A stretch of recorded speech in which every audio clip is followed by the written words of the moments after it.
Hey skiers, I'm Jeff from SkiEssentials.com. Welcome to our 2026 ski test. Today we're talking about this Blizzard Stormbird 80 Ti. The Stormbird skis are all new. They expanded the Thunderbird line as well. And these Stormbird skis are essentially kind of like stepping stone skis to the Thunderbirds. They are intended to be a little bit more approachable, not quite as stiff, not quite as aggressive.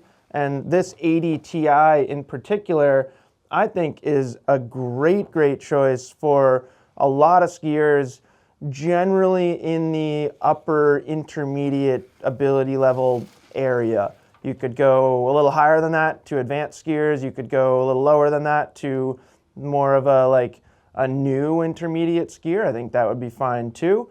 But I think that's kind of the sweet spot. That's the range of skiers who are really going to benefit from this thing. It is a very well-built ski. It's not like it's built like a typical beginner ski with a really light core and just super soft flexing. It is built pretty darn well. So it's something that is approachable, that you could get into without it feeling like it's overpowering you, but you can grow with it too and ski it pretty aggressively. So this ski is kind of start to where we see some differences between Thunderbird and even like Stormbird 82 DTI. That 82 DTI to me feels a little bit more similar to the Thunderbirds. This ski still has a true blend wood core, but we're down to just one sheet of metal in this ski, and then we also get partial cap construction. So Stormbird 82 DTI and up into the Thunderbird line, they all use two sheets of metal and full vertical sidewalls. So it's doing a couple things, softening the ski in a longitudinal flex and also taking away some torsional flex in the tips and tails, excuse me. So having that softer torsional flex, meaning the ski will twist more easily, that's going to make turn initiation or turn entry feel both easier and smoother for particularly a less aggressive skier who's somebody who's not skiing as fast. And you do start to see a pretty big difference in longitudinal flex pattern in these skis.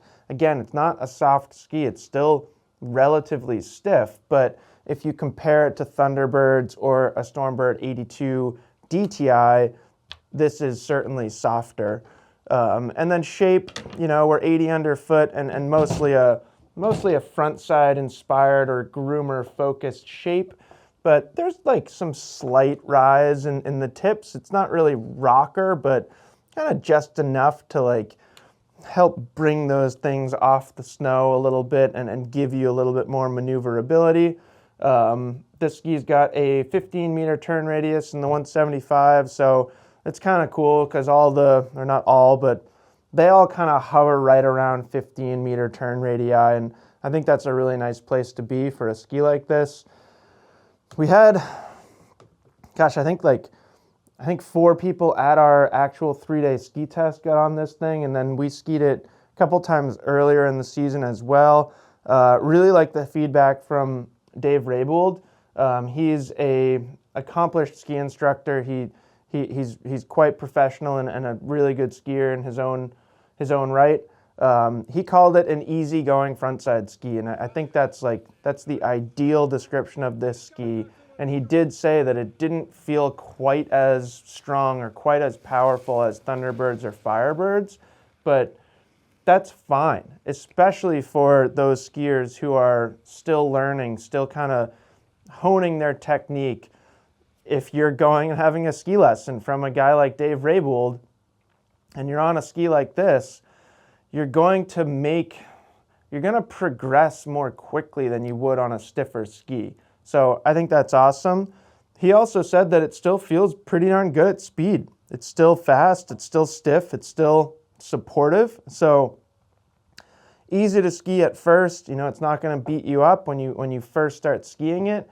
But the more you ski it, you can grow into it, you can start to ski it faster, you can really start to generate some powerful carves out of this thing, and you're not going to push it past its limit too quickly, which I think is awesome. So Yeah, I think Blizzard did a great job. I think it can be a little bit tricky choosing between the 82 underfoot skis, the Stormbird 82, and then the two Thunderbird 82s. This ski, I feel like, is positioned it just so nicely and so squarely as mostly an intermediate ski, less aggressive advanced skiers. You want an easygoing, fun carving ski that won't like limit your progression and alternatively will promote progression. I think this is a great choice. So that's it. That is the Stormbird 80 Ti from Blizzard. Let us know if you have any questions about it, and we'll see you out there on the slopes.